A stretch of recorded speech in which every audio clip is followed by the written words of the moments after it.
Hello guys.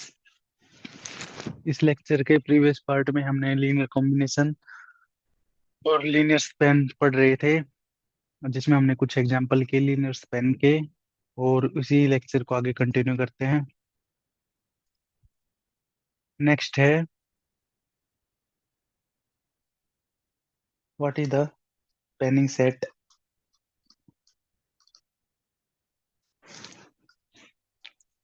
Of W. इसका W का spanning set बताना है, लेस बताना है क्या होगा, जिसके अंदर 3 क्रॉस 3 की मैट्रिक्सेज हैं,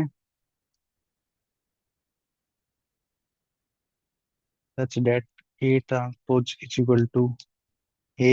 सिमेट्रिक मैट्रिक्स हैं सारी। ट्रेस जीरो है।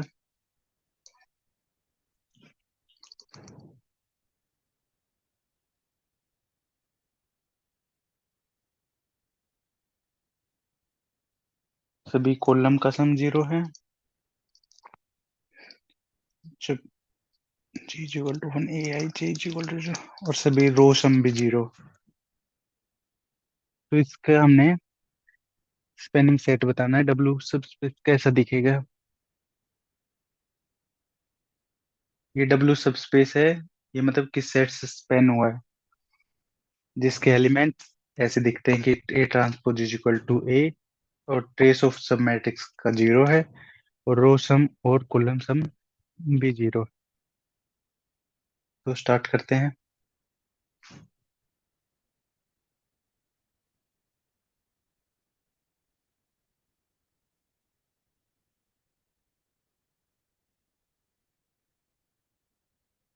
मान लो 3 क्रॉस 3 की साइज की मैट्रिक्स दिखेगी कैसे। ऐसे दिखेगी ABCD GHI। ये एंट्री होंगे A transpose is equal to A. इसका मतलब क्या, सिमेट्रिक मैट्रिक्स। यानी कि सिमेट्रिक मैट्रिक्स है तो ये एलिमेंट और ये एलिमेंट उनके ऊपर वालों के सिमिलर आएंगे।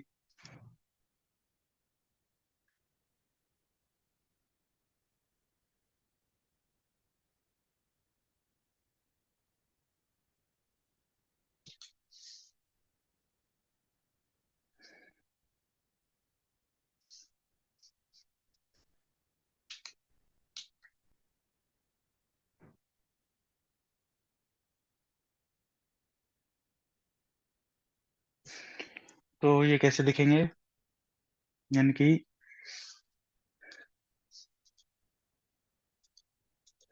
सिर्फ बचेगा ABC।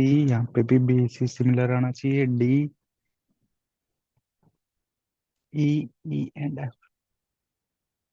ये तो होगी कंडीशन, अगर सिमेट्रिक मैट्रिक्स की है तो ऐसे दिखेगा। अब ट्रेस मस्ट बी जीरो, यानी कि F A। ट्रेस क्या होता है, डायगोनल एंट्रीज का सम। यानी कि A+B+F इज इक्वल टू ये जीरो। यहाँ से कंडीशन आ गई, F must be -A - B। तो F के ऊपर भी कंडीशन आ गई -A - B की। तो जो मैट्रिक्स ओवरऑल बची,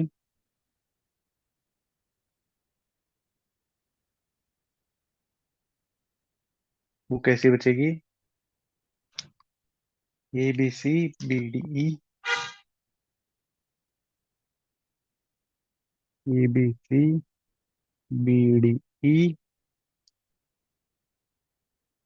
और CE -A - D। अब नेक्स्ट कंडीशन है, सम ऑफ ईच रो भी जीरो है और सम ऑफ ईच कॉलम भी जीरो है। यानी कि सम ऑफ ईच रो, यानी कि A+B+C मस्ट बी जीरो। यहाँ से C क्या होना चाहिए, -A - B होना चाहिए। यहाँ पे C हो गया -A - B। सिमिलरली यहाँ पे भी C हो जाएगा -A - B।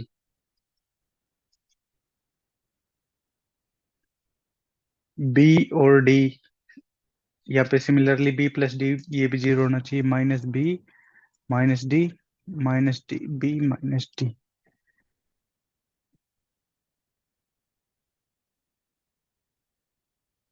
अब नीचे वाली भी रो और कॉलम सिमेट्रिक मैट्रिक्स है तो ऐसे तो सेम ही होगा। यानी कि ये कंडीशन और -B - B - B - D - A - D, ये भी जीरो होना चाहिए हर एक रो का सम जीरो होना चाहिए ना। तो नीचे वाली रो है -a -b -d और -a -d, इन सब का सम भी जीरो होना चाहिए। यही सिमिलर कॉलम भी है। इसका मतलब क्या है? 2a+2b+2d is equal to zero, यानी कि a+b+d is equal to zero. एक कंडीशन और आ गई, यानी कि डी की के ऊपर भी कंडीशन आ गई, D must B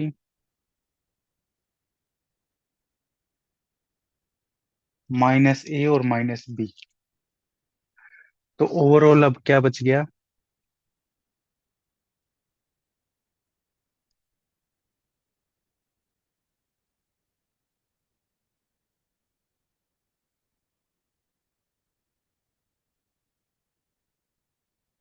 A A B -a -b, B D के ऊपर क्या है कंडीशन की? D must be -b -a -b -b। और यहाँ पे -d की जगह क्या जाएगा? -d is equal to a+b। तो a+b करेंगे तो यहाँ पे बचेगा सिर्फ a, डी से D cancel, -a -b -b यानी कि a, और -a-d यानी कि b। तो ओवरऑल ये मैट्रिक्स बचेगी। इस मैट्रिक्स को मैं लिख सकता हूँ कैसे? ऐसे,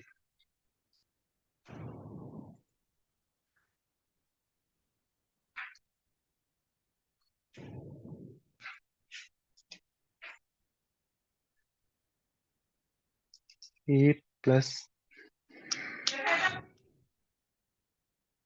प्लस बी टाइम्स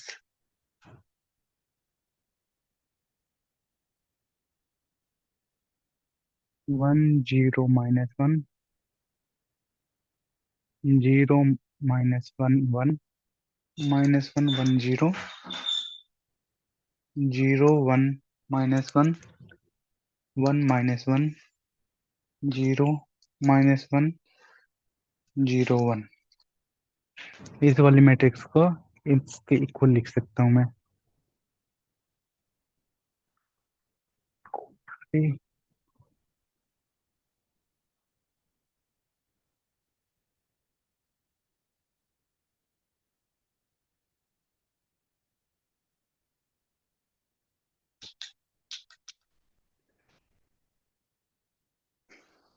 यानी कि जो एस है, एस सेट बनाऊं तो इन दोनों के लीनियर कॉम्बिनेशन से पूरा डब्लू बन जाएगा, इनके एस के एलिमेंट ये दो मैट्रिक्स होंगी।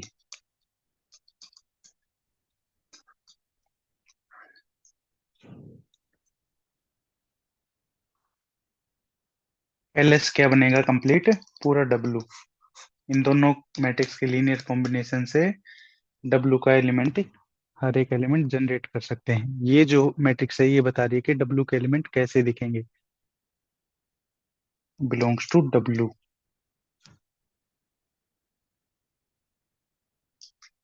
नेक्स्ट है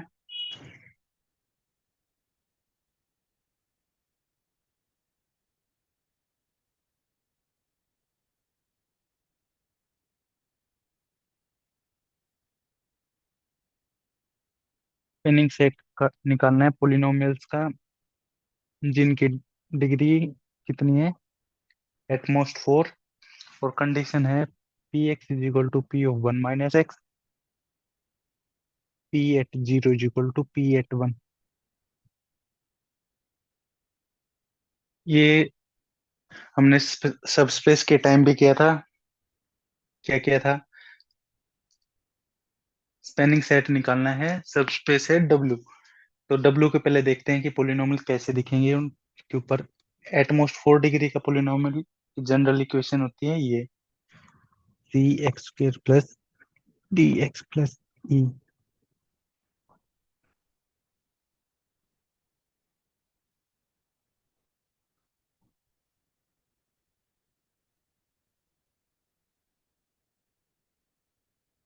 P0 = P1, ये वाली कंडीशन अप्लाई करेंगे जब क्या होगा, A+B+C+D+E =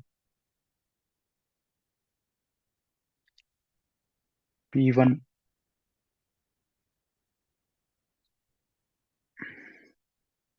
क्लियर? यानी कि यहाँ से आ गया A+B+C+D must be equal to 0।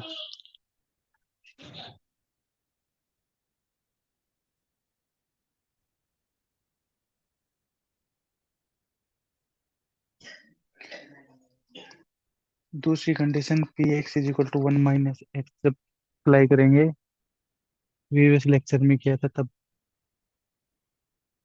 ए तो ए के इक्वल आया था, B - 2a, सी के ऊपर कोई कंडीशन नहीं आई थी, और डी मस्ट बी आया था A - सी, और ई पे भी कोई कंडीशन नहीं है। इस इक्वेशन को सेटिस्फाई भी कर रहा है A+B+C और डी, यानी कि A+BN - 2a। सी क्या है? सी है, और डी है A - C, is equal to 0, यानी कि इस कंडीशन को भी सेटिस्फाई कर रहा है ये।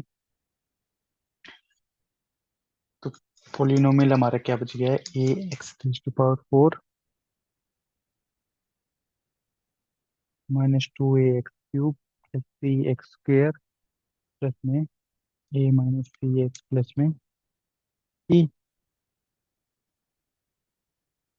इसको मॉडिफाई ऐसे लिख दो, ए x - 2x³ plus x plus 3 times x² - x और ई, यानी कि इसका स्पेलिंग कैसे सेट किया गया, और पोलिनोमियल को कैसे, किन के स्पेलिंग सेट में लिख सकता हूँ मैं? x²-x, x² - x और 1, इन तीनों के लीनियर कॉम्बिनेशन में हर एक डब्ल्यू के हर एक एलिमेंट को मैं लिख सकता हूँ। तो ये इसका क्या आ गया? स्पेलिंग सेट आ गया। ABC, AC और E, ये क्या है? स्केलर्स हैं।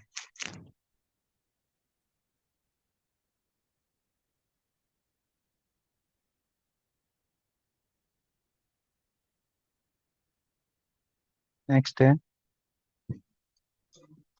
W =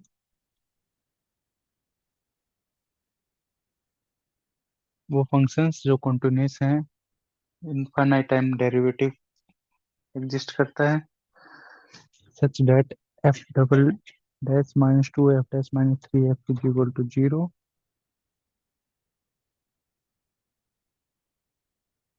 इसका सब स्पेस है आर एस का।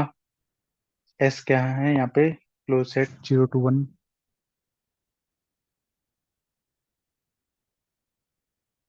तो इसका स्पेनिंग सेट निकालना है। तो ये ओडी से अगर हम इसको सोल्व करेंगे, तो हमें कैसा फंक्शन के एफ एक्स कैसा मिलेगा? क्या इक्वेशन है? y⁻² - 2y⁻3 = 0। इसकी जल्दी इक्वेशन निकालें तो क्या आएगी? m² - 2m - 3 = 0। m क्या आ जाएगा? तो 3 आ जाएगा, और एक -1 आ जाएगा, यानी कि सॉल्यूशन वाई एक्स क्या आ जाएगा? C1e⁻³ प्लस C2e⁻−x, यानी कि इसमें W में जो कोई भी फंक्शन होगा वो कैसा दिखेगा? इस टाइप का दिखेगा, C1e⁻³ प्लस C2e⁻−x।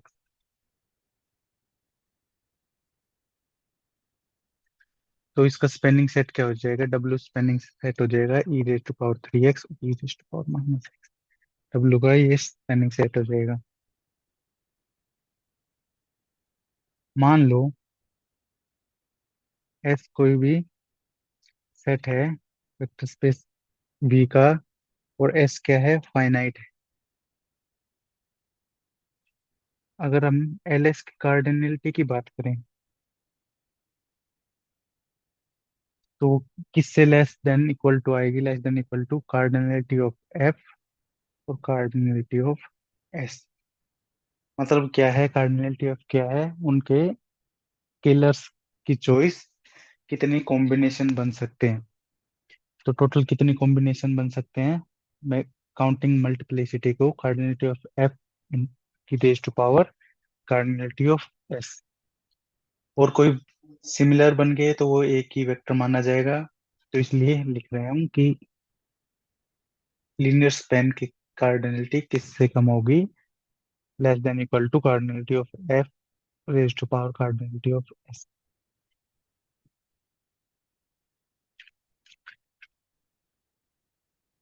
अब आते हैं linearly independent concept. L I L I vectors, किन वेक्टर को लीनियरली इंडिपेंडेंट बोलेंगे? मान लो X N, X one two और एक्स एन आर कोई भी वेक्टर्स हैं वी एफ में। इनको एल आई कब बोलेंगे? जब इनका लीनियर कॉम्बिनेशन, देन वी से excise R L I linearly independent अगर इन सब का लीनियर कॉम्बिनेशन को जीरो रखें तो क्या आ जाए? implies दैट सभी ए आई जीरो।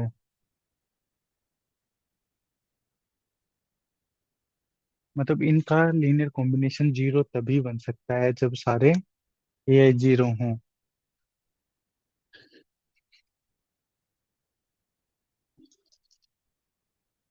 तो ये कहेंगे कि ये सब एक दूसरे के इंडिपेंडेंट हैं। मान लो अगर ऐसा हो, अदरवाइज कहेंगे हम डिपेंडेंट है। तो लीनियरली डिपेंडेंट कब होंगे? अगर कोई ना कोई एक, there exist some A I belongs to F, not all zero, सभी के सभी जीरो नहीं हो, और हमें एक ऐसा कॉम्बिनेशन मिल जाए इन सभी वेक्टर्स का लीनियर कॉम्बिनेशन जीरो हो जाए बिना ए आई जीरो है, तो हम उन वेक्टर्स को कहेंगे L D vector, linearly dependent vector.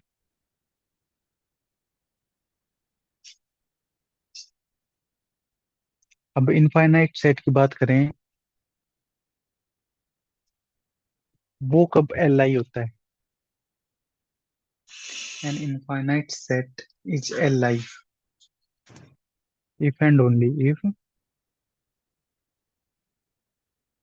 its every finite subset is Li।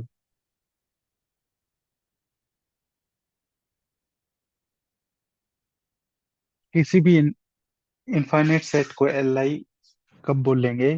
अगर उसका हर एक फाइनाइट सेट Li है तो। और किसी इनफाइनाइट सेट का हर एक सेट फाइनाइट सेट Li है तो वो सेट क्या होगा? इनफाइनाइट सेट भी Li होगा। ये if and only if condition है। फॉर एग्जाम्पल, मान लीजिए जो S है वो है,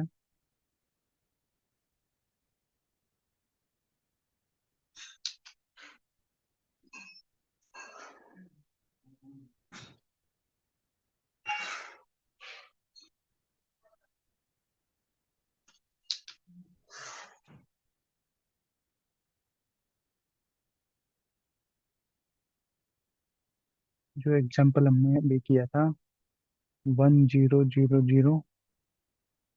0110, 0001।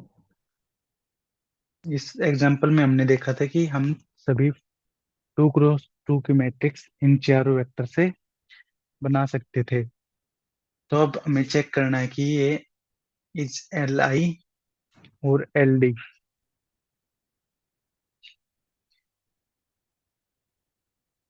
ये हमें चेक करना है कि एल आई है या एल डी है। तो इनके लीनियर कॉम्बिनेशंस को जीरो के इक्वल रखते हैं। इनका लीनियर कॉम्बिनेशन क्या आया था?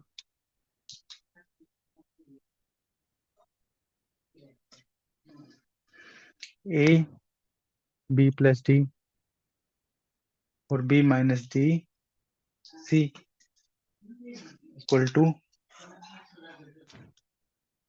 0000। यही होगा। यहाँ से क्या कंडीशन आई, ए मस्ट बी जीरो और C must be zero, B plus D भी जीरो और बी माइनस डी भी जीरो। ये दोनों इम्प्लाई क्या करती है, बी और डी मस्ट बी जीरो, यानी कि सभी लीनियर कॉम्बिनेशन में स्केलर्स क्या हुए, जीरो आए। इसका मतलब एस क्या है, एल आई की दस, set S is L I.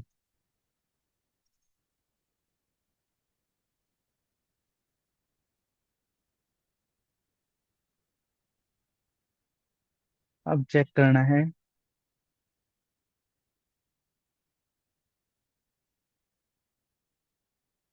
X square plus X square, X cube plus X, X plus one, X cube plus one, subset of R three X is L I और नॉट। ये set L I है या नहीं है, या फिर L D है, ये चेक करना है। तो वही करेंगे हम, इनको लीनियर कॉम्बिनेशन।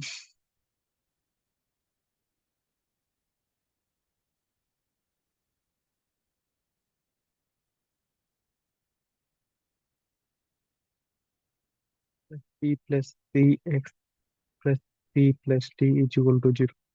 इनके लीनियर कॉम्बिनेशन को जीरो के इक्वल रखेंगे। तो यहाँ से क्या कंडीशन आएगी, A plus D must be zero, A plus, यहाँ पे आएगा B, A plus B must be zero, B plus C must be zero और C plus D must be zero. Conditions आ गई, A plus D zero, A plus B zero, B plus C zero और C plus D is equal to zero. ऐसे आया D is equal to minus A, यहाँ पे आ गया B is equal to minus A, B की जगह minus ए रखा, सी इक्वल टू आ गया ए, और यहाँ पे D is equal to minus C, यानी कि D is equal to minus A. Same condition आई, ए पे कोई भी कंडीशन नहीं आई, इसका मतलब ए क्या है, फ्री है। तो ये नीड नॉट बी जीरो। तो ये क्या सेट हो जाएगा, एल डी सेट हो जाएगा। मान लो मैं ए को वन रखूँ ना, तो एक्स स्क्र प्लस ए इंटू, और बी को माइनस ए। इन वेक्टर का लीनियर कॉम्बिनेशन बिना स्केलर्स को जीरो किए मैं जीरो बना सकता हूँ। इसका मतलब ये क्या है, set S is, this implies S is L D set है। अगर सारे स्केलर्स को बिना जीरो बनाए उनका लीनियर कॉम्बिनेशन जीरो आ जाए तो वो सेट एल डी होगा। अगर सारे स्केलर्स जीरो हैं तो वो सेट क्या होगा, एल आई होगा।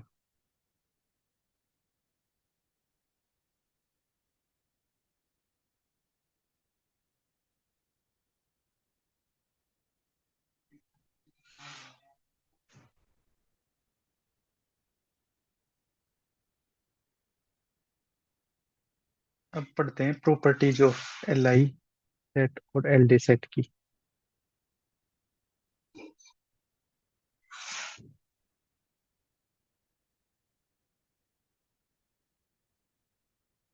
Late be F is a vector space and S कोई भी सबसेट है वी का। अगर उस सेट में ना जीरो है, आइडेंटिटी है, मतलब आइडेंटिटी, आइडेंटिटी, तो वो सेट हमेशा एल डी होगा। फर्स्ट प्रॉपर्टी, कोई भी सिंगलटन सेट है और नॉन जीरो है, अगर जीरो हुआ तो एल डी हो जाएगा, अगर नॉन जीरो है तो एस क्या है, एल आई है।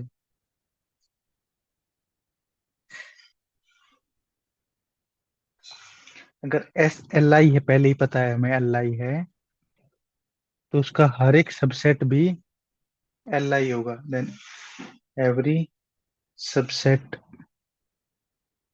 Of S is L I. L I होने का मतलब है, मान लो कोई भी तीन वेक्टर हैं, X one X two X three, ये ये चार मान लो एक्स4, ये चारों एल आई होने का मतलब है कि इनमें से किसी को भी हम किसी के लीनियर कॉम्बिनेशन से नहीं लिख सकते। यानी कि ये चारों इंडिपेंडेंट है एक दूसरे से। अग, अगर ये क्या हो गए, एल आई है, तो इनको एक दूसरे से नहीं लिख सकते। अगर एल डी हुए तो कोई ना कोई वेक्टर उन प्रीवियस के कॉम्बिनेशन से बन सकता है। मान लो कि एल डी है, यानी कि कोई ना कोई ऐसा स्केलर मिला होगा, कोई ना कोई एक ए आई मिला होगा जो नॉन जीरो होगा, सच डेट कि इन सब का लीनियर कॉम्बिनेशन जीरो हुआ होगा। अब मान लो कि वो ए आई है, ए वन ही मिला है, मान लो कि ए वन ऐसा मिल गया है नॉन जीरो सच डेट कि इनका जो लीनियर कॉम्बिनेशन है ए4, वो क्या आ गया, जीरो है, और ए one non zero. A3 x three plus में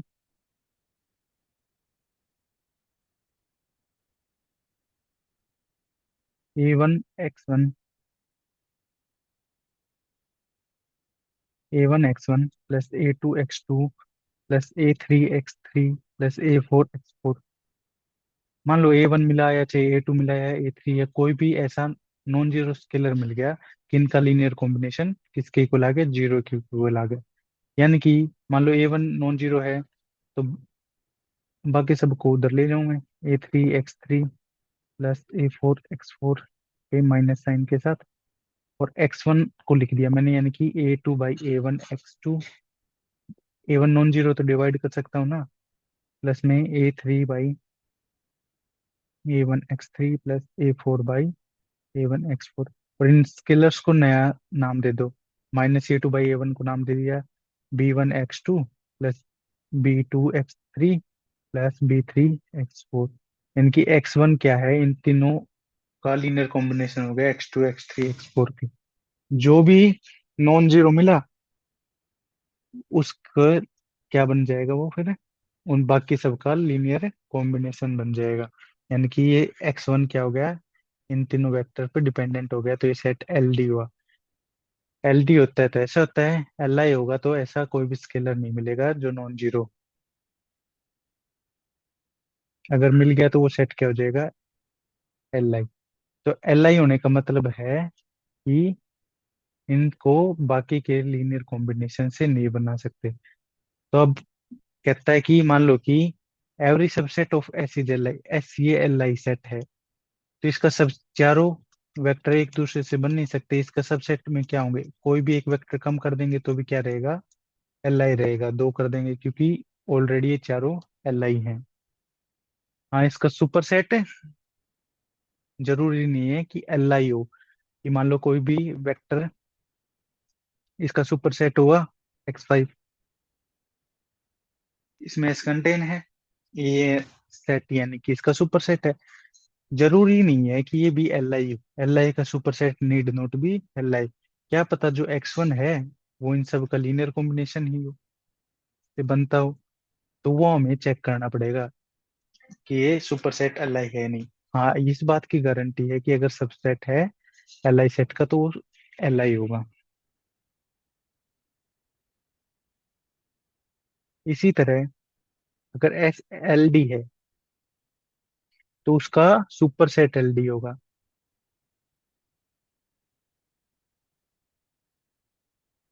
सुपर सेट,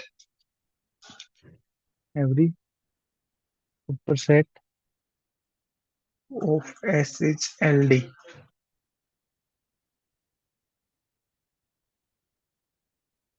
मान लो तो एक x1 x2 x3 तीनों वेक्टर एल डी, यानी कि इसके अंदर कोई ना कोई एक ऐसा वेक्टर है जो उन दोनों के लीनियर कॉम्बिनेशन से बन सकता है, इनकी x1 या x2 या x3।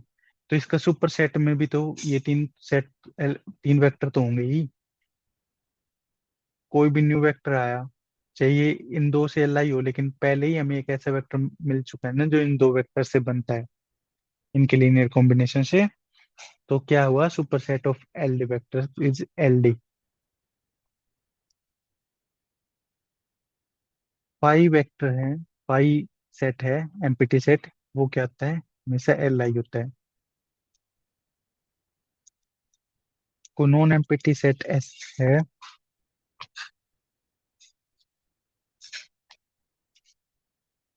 एल डी है, तो क्या बताया मैंने अभी अभी कि देन देयर एग्जिस्ट कोई ना कोई एक ऐसा एक्स के मिलेगा सच डेट कि उस जो एल एस होगा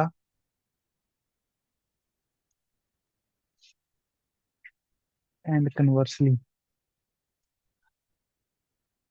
इस पॉइंट का क्या मतलब है, अगर कोई ये set X one X two X N L D है, यानी कि एक ऐसा नया वेक्टर मिलेगा एक्स के, मान लो कि जो बाकी वेक्टर से मिलके बन सकता है, तो वो पहले ही बन सकता है, तो एल एस और उस वेक्टर को हटा दें तो भी कोई फर्क नहीं पड़ेगा, क्योंकि वो एस के एस माइनस एक्स के से बन ही सकता है।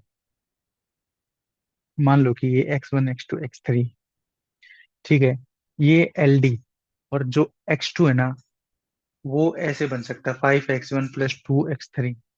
तो ये कह रहा है कि जो एस है, ये मान लो सेट एस है, जो एल एस स्पेन करेगा ना, वही एक्स टू को हटा दो तो भी तो वही स्पेन करेगा, क्योंकि ये दोनों वेक्टर वेक्टर मिलके एक्स टू को तो फिर से बना ही देंगे इनके लीनियर कॉम्बिनेशन से। और ऐसा उल्टा है, अगर कोई ऐसा किसी सेट में ऐसा वेक्टर है, कन्वर्सली भी काम करता है कि कोई ऐसा वेक्टर है कि उसको हटा दो तो भी एल एस सेम बने, तो वो सेट क्या होगा, एल डी होगा। इसका प्रूफ देखते हैं। मान ले कि कोई ऐसा एआई मिला जिसमें सभी नोट ऑल जीरो,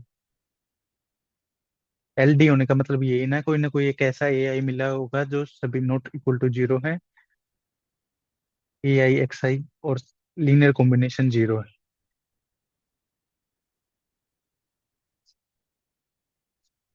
इन सच से मान लो कोई ऐसा के मिला, A K not equal to zero without loss of generality, W L O G. तो ए के इंटू एक्स के को वही इधर बाकी सबको उधर ले गया माइनस साइन के साथ, ए आई एक्स आई लिख सकता हूँ, और एक्स ए के इनवर्स से प्री मल्टीप्लाई कर दी बोथ साइड, ये कहूँ इसको डिवाइड कर दिया, आई नॉट इक्वल टू के ए आई एक्स आई। जो न्यू वेक्टर बनेंगे इनको नाम दे दिया मैंने B I, I is equal to 1 to A, B I x I, जहाँ पे बी आई क्या है, माइनस ऑफ ए के का इनवर्स और ए आई। ये इसका प्रूफ लिख दिया है कि इनके लीनियर कॉम्बिनेशन से ही बन जाएगा बाकी वालों से, तो स्पेनिंग सेट इक्वल होगा। सिक्स्थ प्रॉपर्टी है, अगर एक्स क्या है, x1 x2 xn is L D.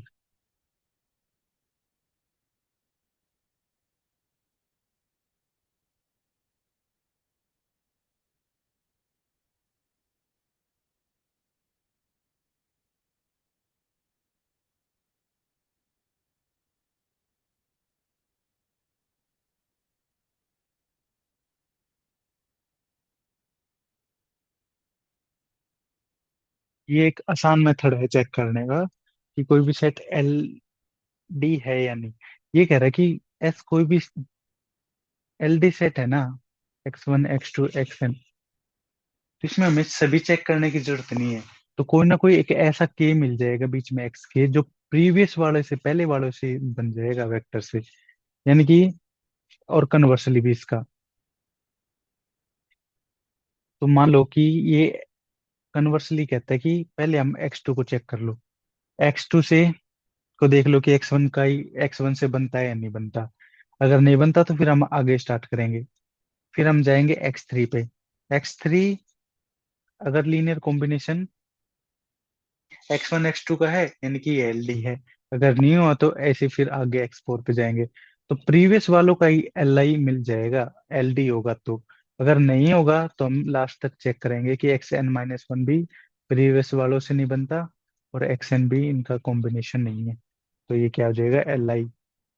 अगर होगा तो कोई ना कोई ऐसा वेक्टर मिल जाएगा जो प्रीवियस वालों से ही बन जाएगा, प्रीवियस वालों का लीनियर कॉम्बिनेशन होगा।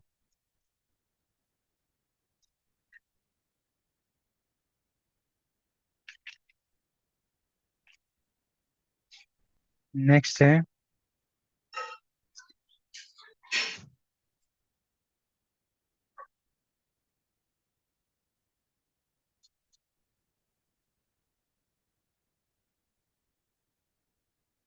मान लो S is L I subset of V F. S कोई भी एल आई सेट है वेक्टर स्पेस का, देन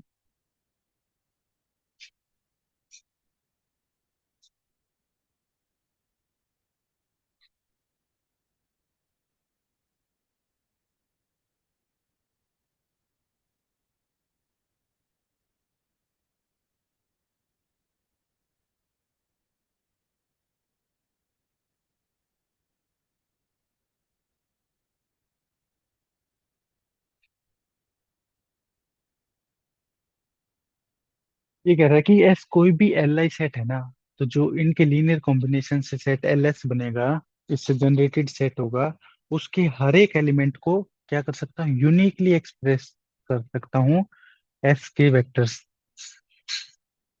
से, और इसका कन्वर्स भी ट्रू। अगर किसी सेट के एलिमेंट्स को के एलिमेंट्स को दूसरे सेट के एलिमेंट के लीनियर कॉम्बिनेशन से यूनिकली एक्सप्रेस कर सकें, तो वो उसका क्या होगा, स्पेनिंग सेट होगा। इसका प्रूफ देखो, जैसे कि मान लो कोई भी एक्स एल एस में है होने का क्या मतलब है कि वो लीनियर कॉम्बिनेशन होगा एस के एलिमेंट का। ठीक है। और यूनिकनेस के लिए प्रूव करते हैं कि मान लो कि इसको है ना किसी और स्केलर से, बी आई स्केलर से भी मैं लिख सकता हूँ। एक्स आई कहाँ से है, where x I belongs to S. तो इसका मतलब क्या हुआ, summation I is equal to one to A I x I equal to summation I is equal to one to A B I x I.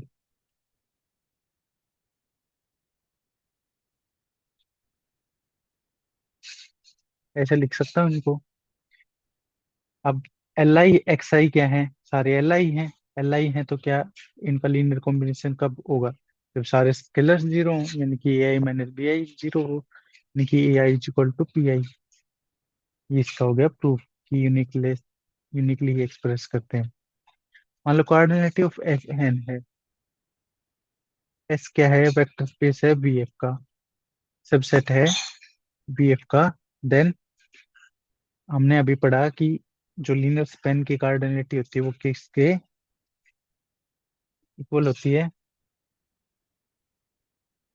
Less than equal to होती है cardinality of F into cardinality of S.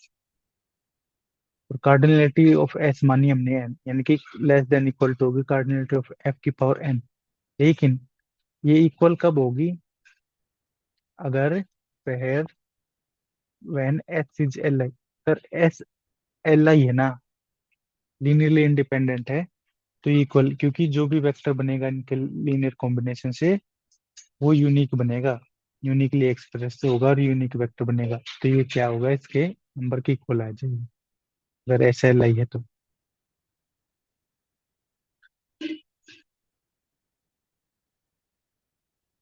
अब एक definition है finite generating vector space.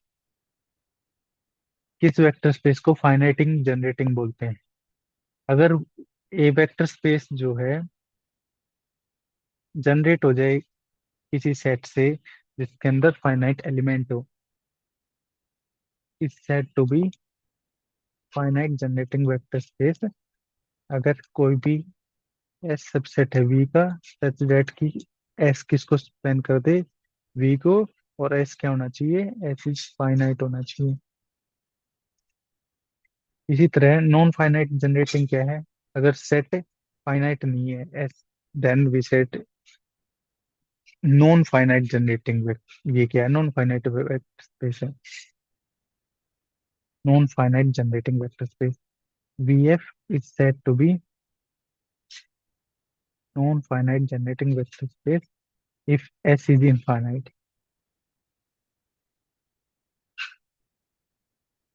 whenever LS is equal to V for some S subset of V। अगर वो finite नहीं है तो उसको कहेंगे हम नॉन फाइनाइट जनरेटिंग स्पेस।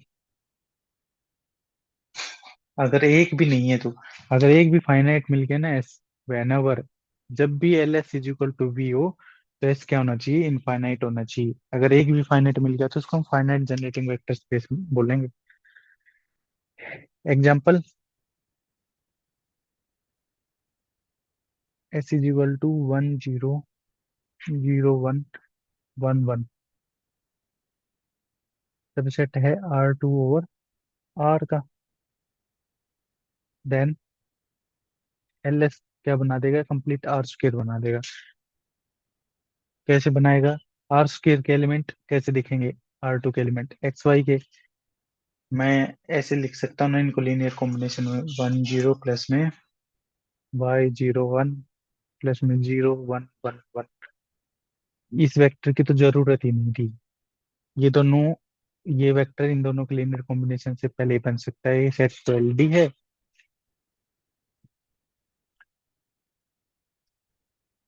और हर एक एलिमेंट आर स्क्वेयर के, R2 के हर एक एलिमेंट को मैं इन दो वेक्टर के लीनियर कॉम्बिनेशन में लिख सकता हूँ।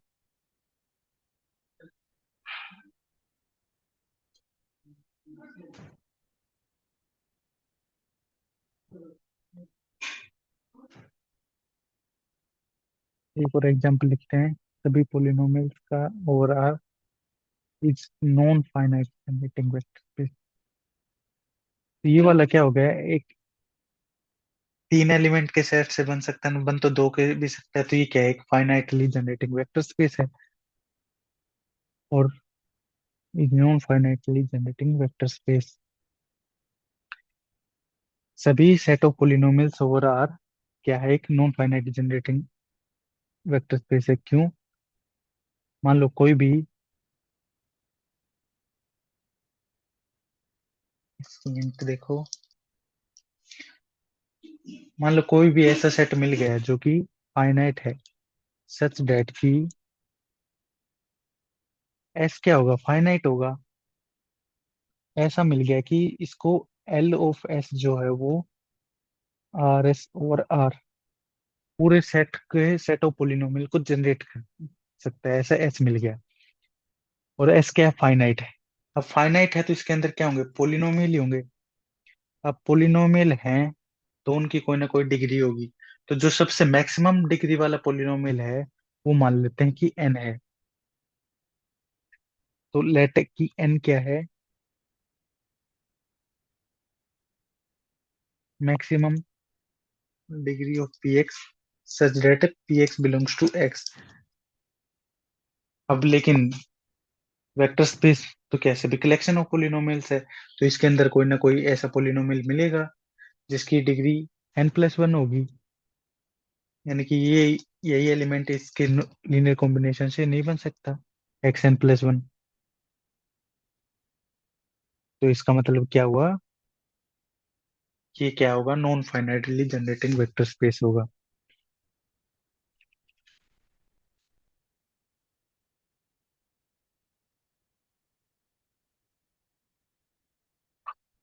Next, if S is coordinate of S is equal to N and S subspace of vector space है, एंड मान लो F इज काउंटेबल, फील्ड जो है काउंटेबल है,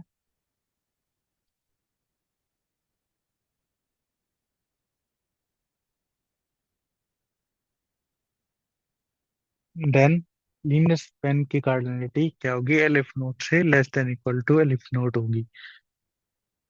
ये तो ऑब्वियस सी बात है। एफ की कार्डिनलिटी काउंटेबल होने का मतलब cardinality of F less than aleph naught. तो एल एस की कार्डिनलिटी क्या होती है? Cardinality of F raise to power का alternative S less than leaf node की पावर एन, यानी कि लेस देन लीफ नोड।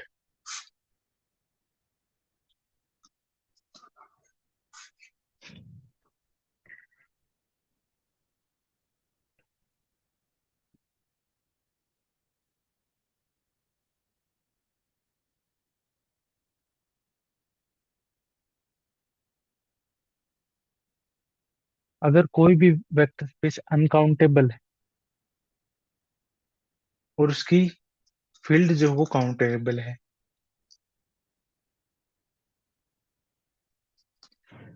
तो ये कभी भी फाइनाइटली जनरेटिंग नहीं हो सकता, कि काउंटेबल एलिमेंट से अनकाउंटेबल एलिमेंट नहीं बना सकते हम।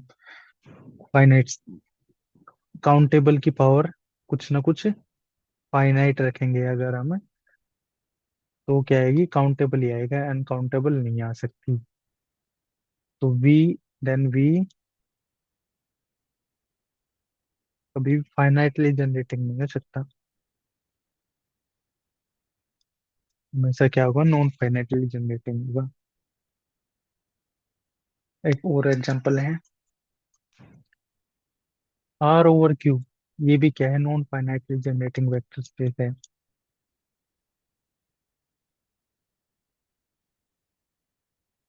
इस आर ओवर आर, ये क्या है, फाइनाइटली जनरेटिंग वेक्टर स्पेस है। वन से सभी एलिमेंट बन सकते हैं इसके। एफ ओवर एफ, कोई भी फील्ड हो उसको कैसे जनरेट कर सकते हैं, वन से, आइडेंटिटी से। क्योंकि हर एक एलिमेंट को कैसे लिख दूं, अल्फा इंटू अल्फा वन, जहाँ पे अल्फा कहाँ से, फील्ड से है, तो कंप्लीट फील्ड को वन से ही जनरेट कर सकता हूँ।